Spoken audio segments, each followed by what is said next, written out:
Hello anh em cùng nhau quay lại với kênh của mình. Ngày hôm nay tiếp tục ngày thứ hai S21 cụm 2. Đây,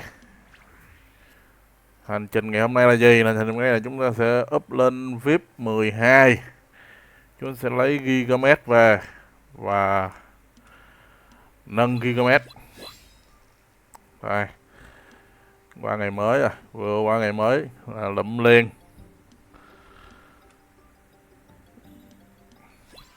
Để lâu nó nguội mất. Đây, còn 7 cây âm cương nữa là đủ Gigamet ha. Thì bây giờ mình vô mình mua vài gói là đủ. Từ nhận hàng á. Chúng ta có lít kinh này để gặp phôi. Mục tiêu ngày thứ hai là ốp cấp 60 ha. Bạn buộc ngày thứ hai phải có cấp 60 sớm. Thứ nhất là mở các tính năng ốp lực chiến trước. Thứ hai là đủ điều kiện để đổi mảnh thức tỉnh ha. Hôm qua hôm qua quay 800 vé nó đen, đen ơi là đen, ra tại mấy con không chơi. Rồi rất là ưu đãi. Hôm nay tiếp tục là chúng ta sẽ mua hết các gói thể lực ha. 100 thể lực, 200 thể lực. Đấy, mình nạp tầm vừa thì mình mua cái gói thể lực vừa thôi. Đó. Còn anh em nạp nhiều á thì cứ full gói thể lực mà mua. Này là thể lực nè. Ok không? Từ trước mà mình coi đặc quyền server mới coi. Đây chúng ta có thêm 2 gói thể lực ở đây nữa.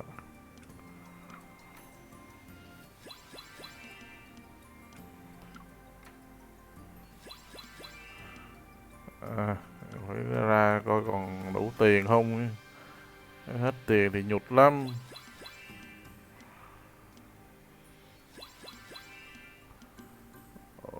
50k kim cương đã đủ. Mình có Akame. Hình như là mình đủ VIP luôn rồi. 3k rưỡi nữa đủ VIP hả? Đủ nạp đầu nè. Có Asuna nè. Trang bị phúc lợi tân thủ. Rồi, tình hình là mình còn 190 ha. 190 ở đây có 100 nè. 100 đây là có 100 cái chìa khóa. Rồi trang sức hả. Thì mình để so sánh cái gói trên đây. Đó là cũng 500 mà có đá hồn nâng trang bị. Thì mình sẽ lựa chọn là gì? Mình sẽ lựa chọn là ở đây thì lại có là chỉ được 300. Ở đây là 600 thể lực. 600 thể lực và đá tiềm năng. Nhưng chắc mình sẽ chọn đây trong gói này. 200 cái chìa này mở cũng được ối đồ ấy.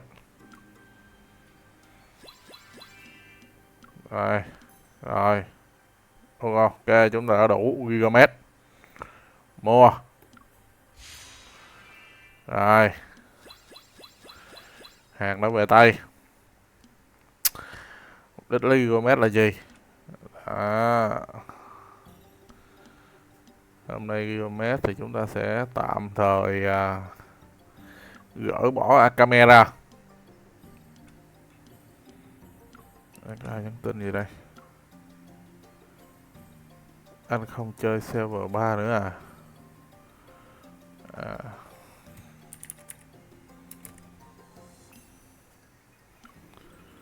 ok, mình có cái đảm bảo ha. 5 lần được cái gì đây? 10 mảnh, 20 vé cũng ok.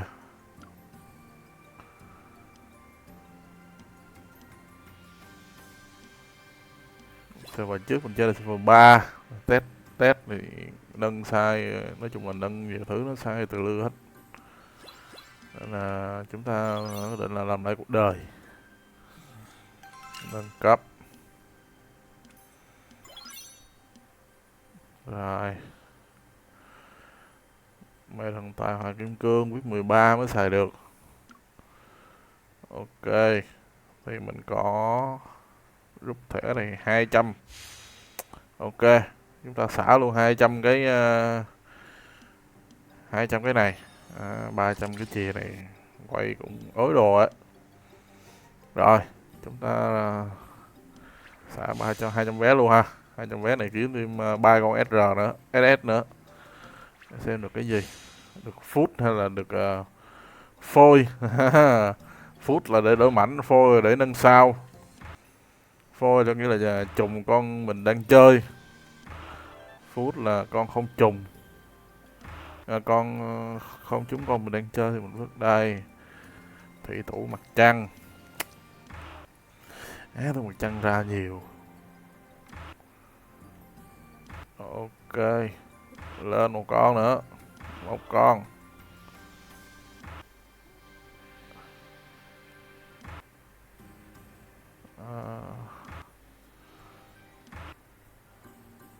Icarus nữa, trời ơi. Gọi là phút ngập mồm.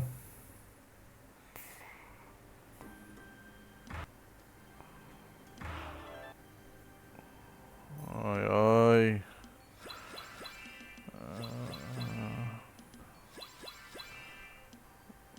Phút ngập mồm luôn. Có phút xài mệt nghỉ luôn.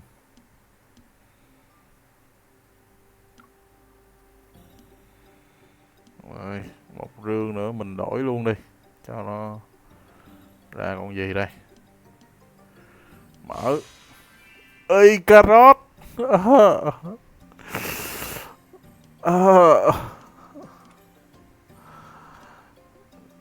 Không đau đâu, không đau nha. Mắt không thấy, tim không đau. Không cái gì buồn hết. Không có gì buồn hết. Không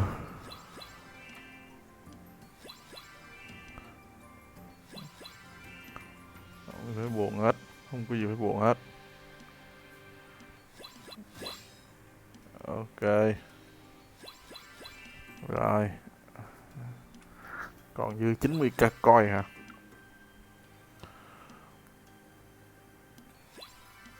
Rồi. Vào anh hùng. Mảnh vỡ. Chúng ta có 2 con Asuna. Lên được Asuna 6 sao. Ok. Và một con Kakashi. Ok. Đây, Asuna 6 sao. Lên em. Lên em. Đó. Đang xài đỡ Kurumi.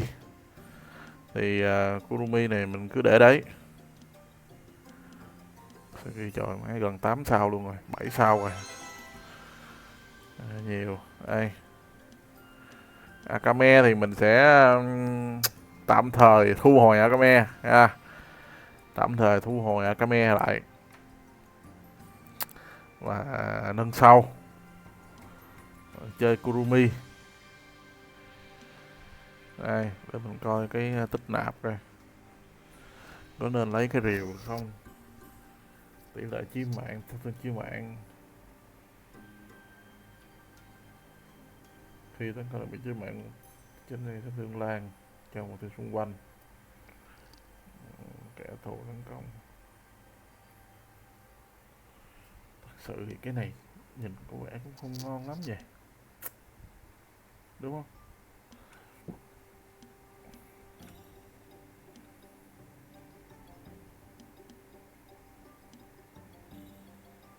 Cái thương này thật thương vĩnh cửu thì thấy ok. Hồi nọ rồi, thương vĩnh cửu hồi nọ rồi. Vẽ đây gigamet này nằm sâu quá.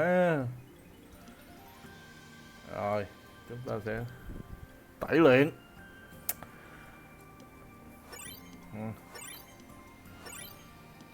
200 viên nha, hơn 200 viên nha. Tẩy cho con tóc. Ok. Đây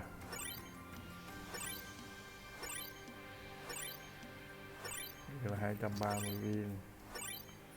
Ôi vật công chưa full.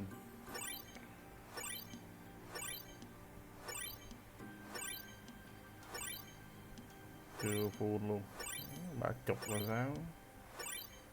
Pháp phòng.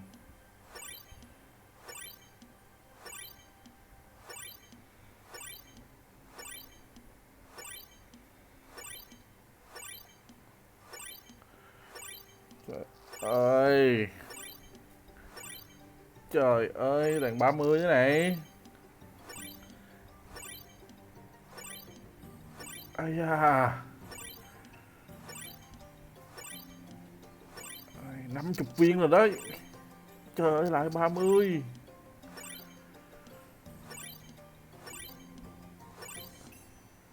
Dạ 50 viên rồi anh ơi. 60 viên rồi.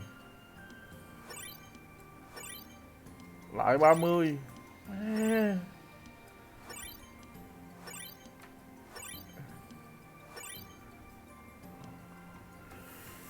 Trời ơi, 70 viên.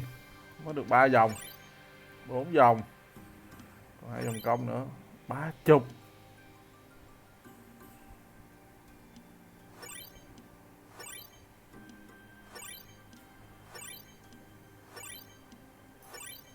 Ok. Còn vật công lên luôn đi. Sao về trước mình đâu biết đâu, mình đâu úp vào vật công. Trong khi con này thức tỉnh lên là biến từ pháp công thành vật công cơ. Ây da. Một nhấp là 550 kim cương lận á. 28.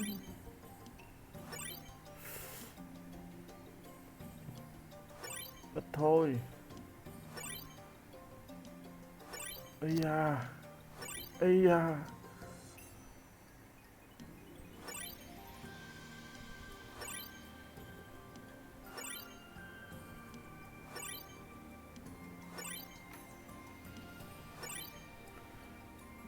Chín. Phải 31. Trời ơi. 20k kim cương rồi đó.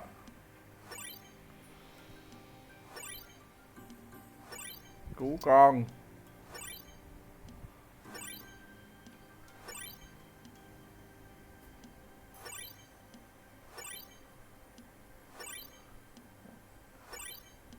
Xuống 70k rồi nha.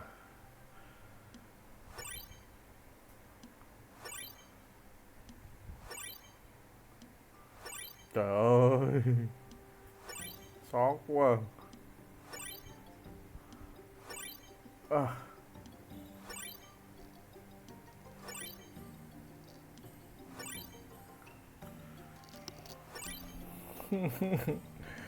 Trời ơi. Trời ơi.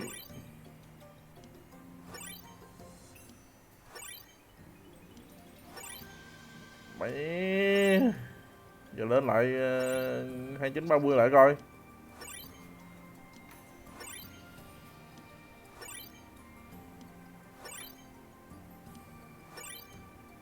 27 hả? Thôi để tạm đi, má nghèo luôn rồi. Để tạm đi. Tăng sao? Ở đây mình mạnh phản năng ha. Ở đây mình 80 hả?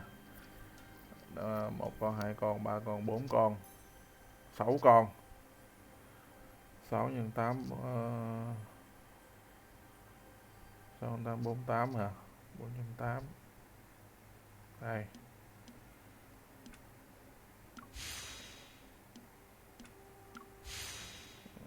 Mét phải 8 sao.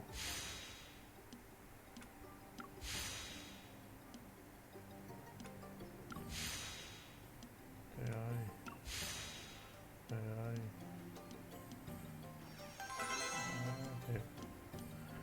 pha tẩy khóc luôn á. 8 sao đi để mình lấy cái kỹ năng bị động. Rồi ok, mình tái sinh Akame. Ok, không phải là cái sinh Akame.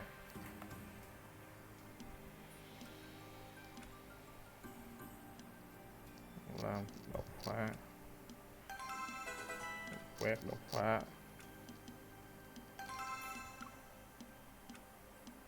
Ây da,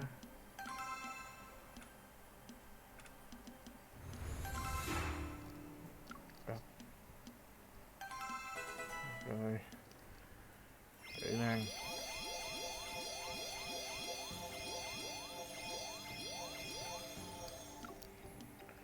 tiềm năng thiên phú.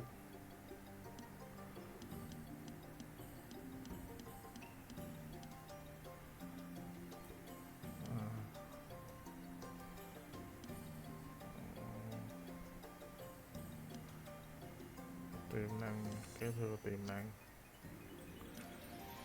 cho km. Ok,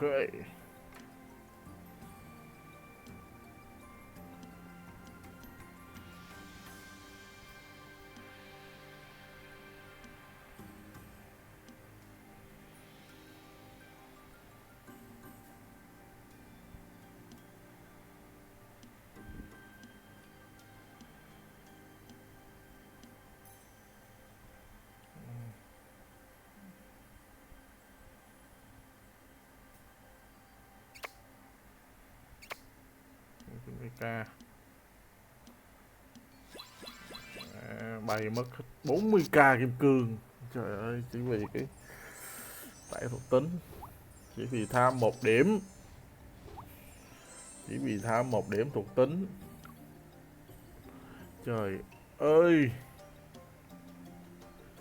không sao không sao không sao, mình làm lại cuộc đời, chuyện gì cũng có cách.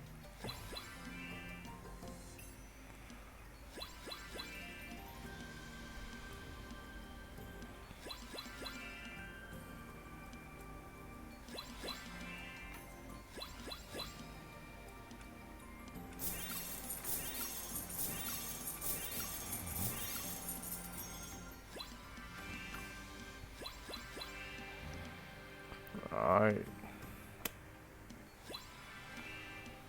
tới từ giờ bạn hội coi qua hàng ngày. Đó là cái win drop.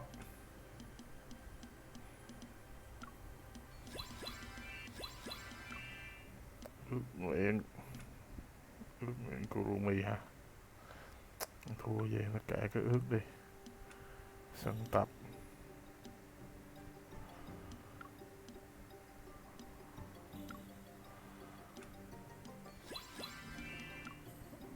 chưa 4 hả? Ok.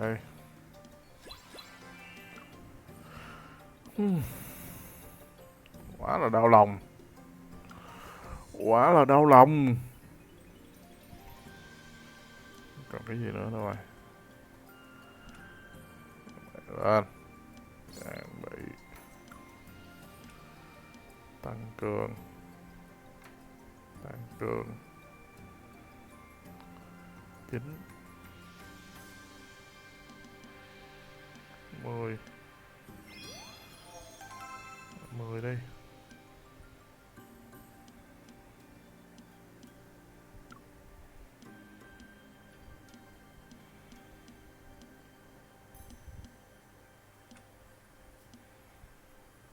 Tăng công vật lý hả?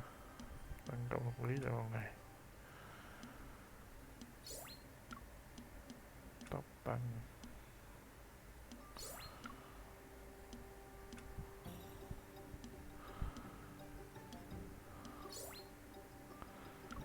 ok. Tái sinh Tái sinh. Ok.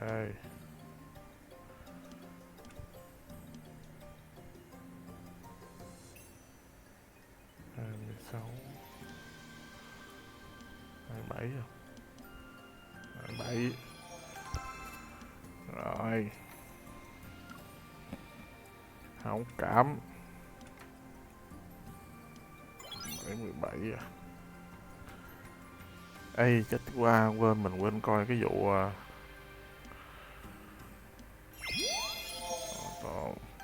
lên bật.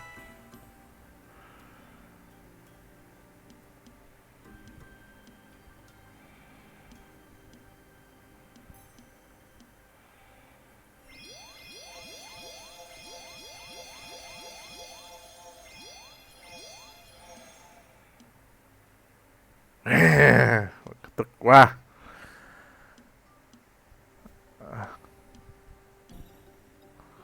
Ô, con này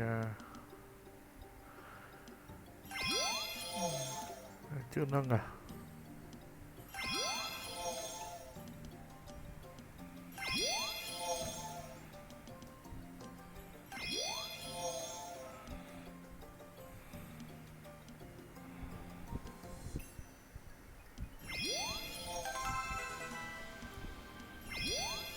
Tỉnh, thức tỉnh.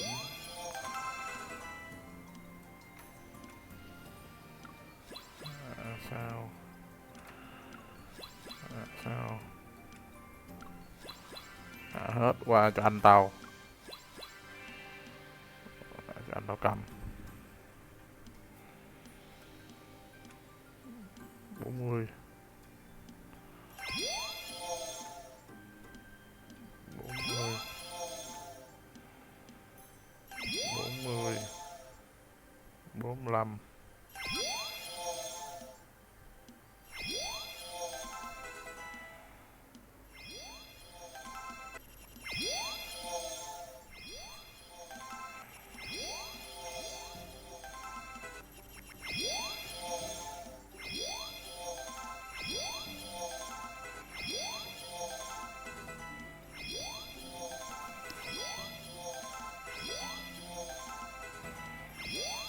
Nó làm hết.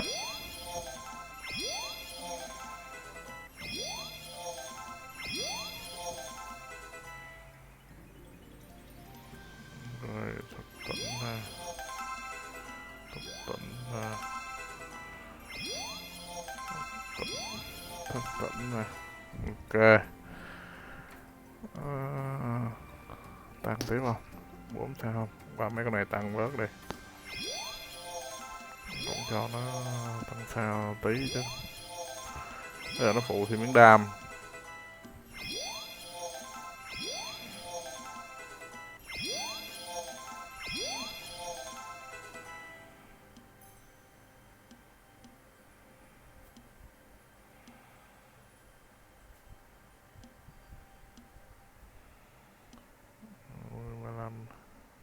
Kurumi. Kurumi sao lại chưa đeo đồ ta? Ok.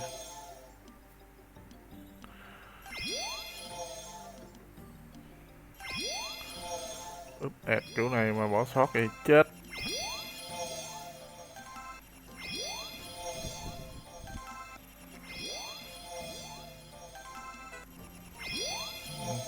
Lên 1 sao đây.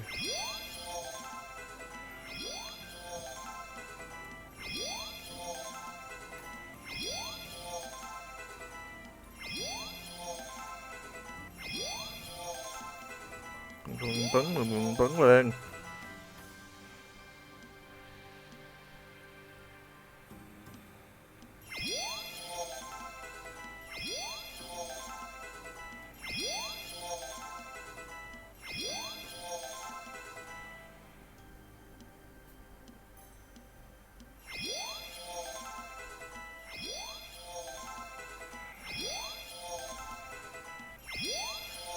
Rồi, vậy đây.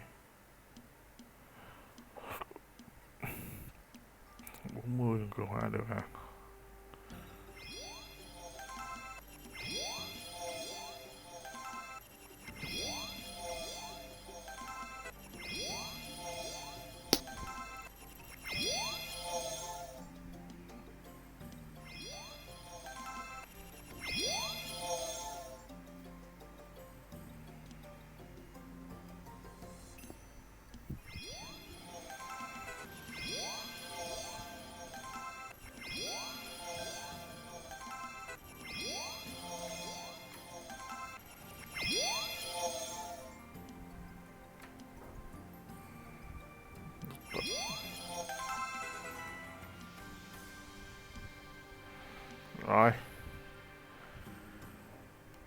Ok, xương xương chúng ta lên được 220 rồi hả? Lên được 220. Ô, tiền về, tiền về. Chúng ta qua đây coi coi, có gì mua không? Đá, đá, mảnh vạn năng, thiên phú, đá thiên phú, năng,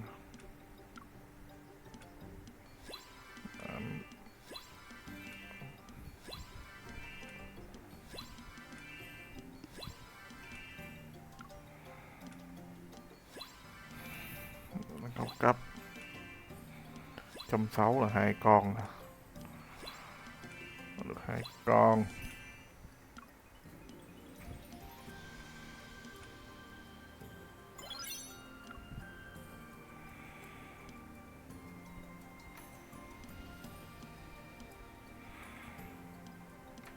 Với nãy luôn. Ok, nãy mình đang kẹt ải này hôm qua đúng không? Kẹt ải đúng không?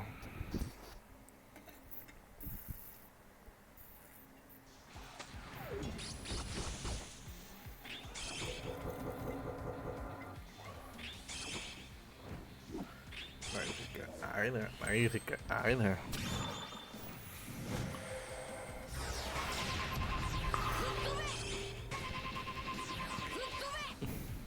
Rồi siêu nhân mạnh vậy.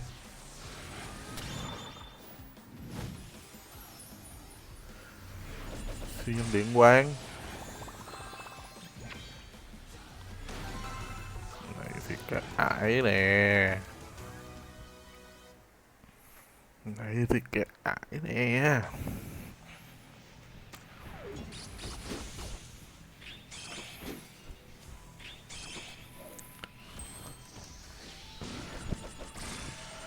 Bóp, bóp.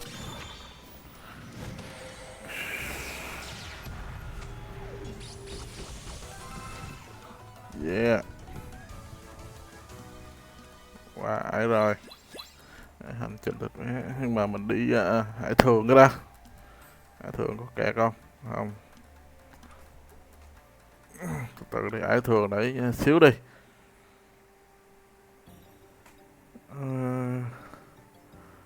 Ủa, cái nhiệm vụ quấy đâu rồi ta?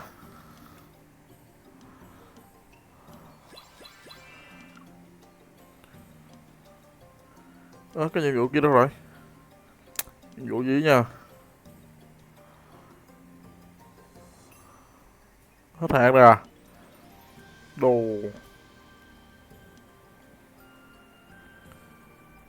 100k hả? Triệu nữa hả? 1 triệu nữa hả? Biết 13. Biết 13 ông ta hay cho biết 12 thôi ta? 13 được 2 con.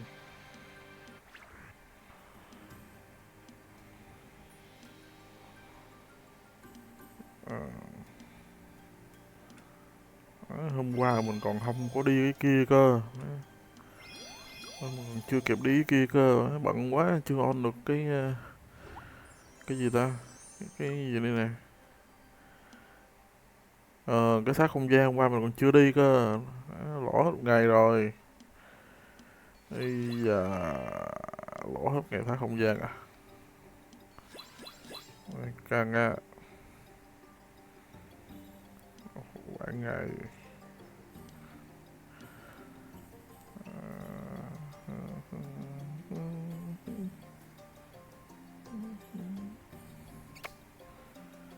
Tất cả miễn dịch pháp công. Tên mình 3 con pháp công, 5 con pháp công. Biết ai thua mà luôn á. Tiêu 5 con pháp công.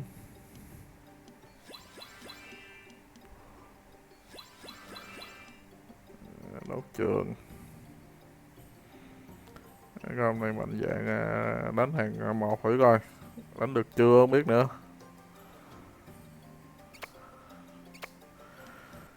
Vậy đến top 1 thử coi.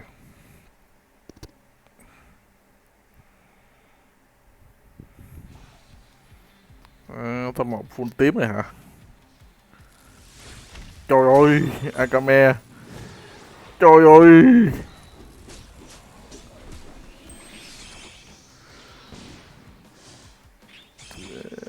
Chưa được chơi game mà. Akame ơi là Akame.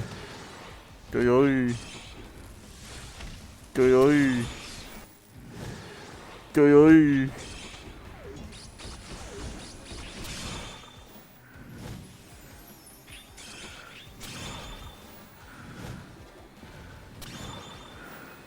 Ở một mình anh Đại không chấp rồi. Quá Akame kia mạnh quá ta. Mình thua tóc hả? Mình chưa được đánh nữa mà đúng không? Akame kia đội còn yếu, Akame nó chặt hết rồi. Phải shit. Rồi, đánh 3.200 nữa rồi. Akame còn anh chém. Akame anh 9 sao rồi. Đây Kurumi 12 sao rồi. Ăn nổi không? Ăn nha. Kurumi thì cũng mạnh đó nhưng mà tướng cày chay thì so với tướng nạp thì cũng còn một khoảng lắm.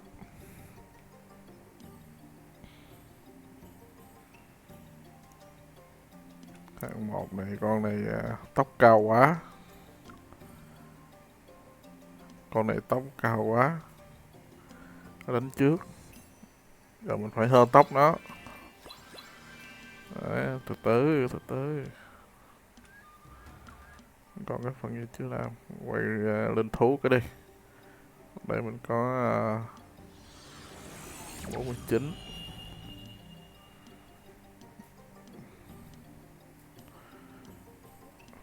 Rồi. Chúng ta có đây, make up lên.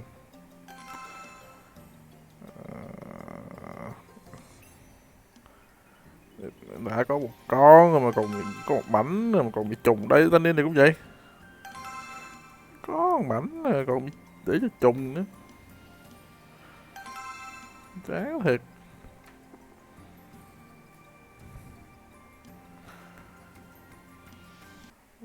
Mình đi Viễn Chinh. Rồi, tạm thời mình ngưng video đây ha. Mình làm nhiệm vụ, mình đi ải. Cày ải tiếp. Tiếp tục cày ải. Tiếp tục cày ải để ê. Cái của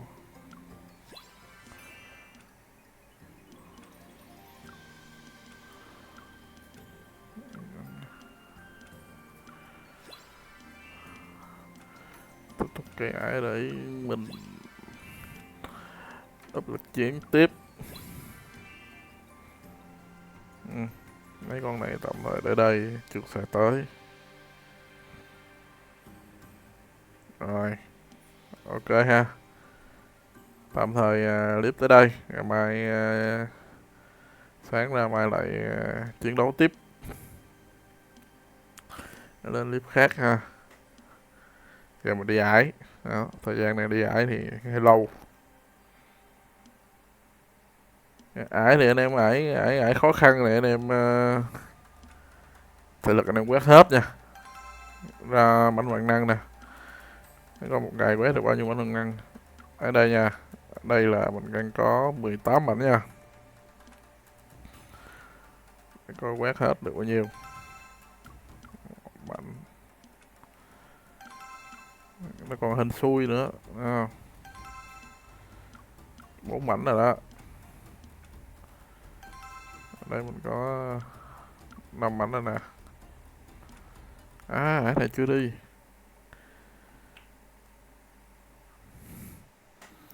Ngày quét thương xương nó rơi vào khoảng 20 mảnh đi. 21 mảnh đây, 21 mảnh là được 7 mảnh đỏ. Đó. Coi try một ngày bao nhiêu đó mảnh là chết 2 con à.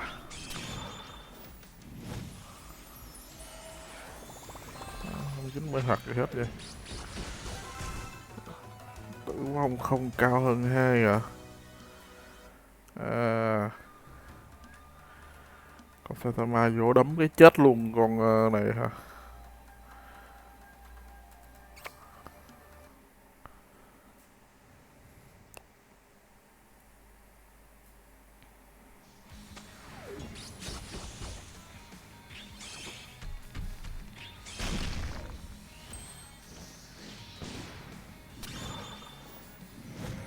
Nhưng mà không chết được con nào.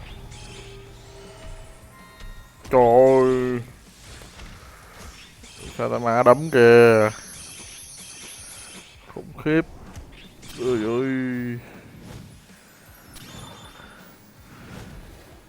một pha quá gớm luôn.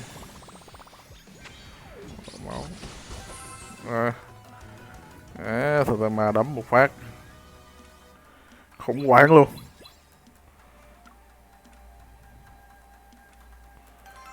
Đây mình được 25 nè, 18, 25 là 7 mảnh nè đúng không?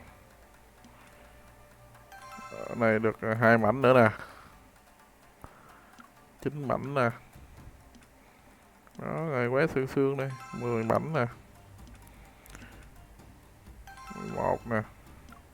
Ở đây mình có tới 12, 8 map đúng không? Còn 7 map nữa. 13, 14, 15.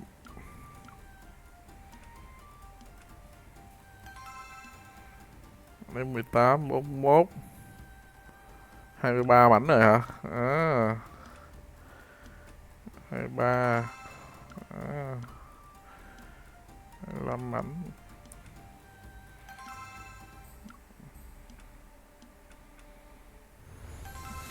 Cặp.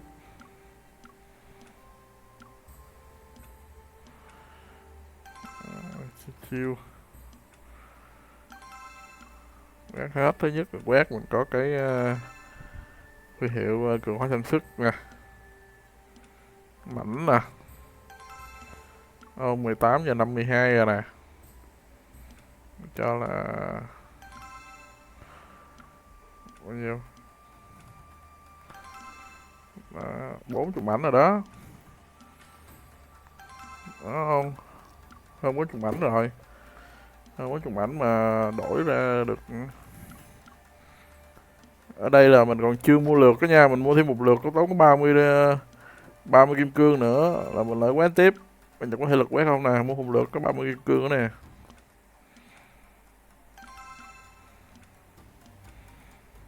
Rồi, quét tới đây thử hay ha. Đây, 18 nè, 51 mảnh nè, 51 mảnh là mình là ghép được thêm một mớ con rồi. Đó, 50 mảnh đó vẫn là ghép được thêm mớ rồi. Đó, ngon lành liền.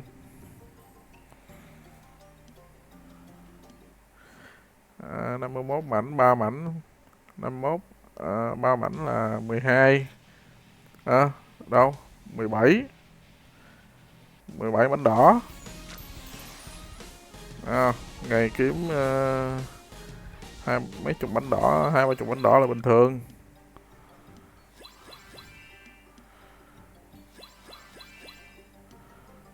À, 17 bánh đỏ có ngay 17 bánh đỏ liền. Kìa, đấy, 69 thì có 23 mảnh nữa nè, đấy. Đấy, có bánh đỏ xài. 2 con rồi. Ok ha. Rồi mình kết thúc clip ở đây để mình đi vượt ải cái.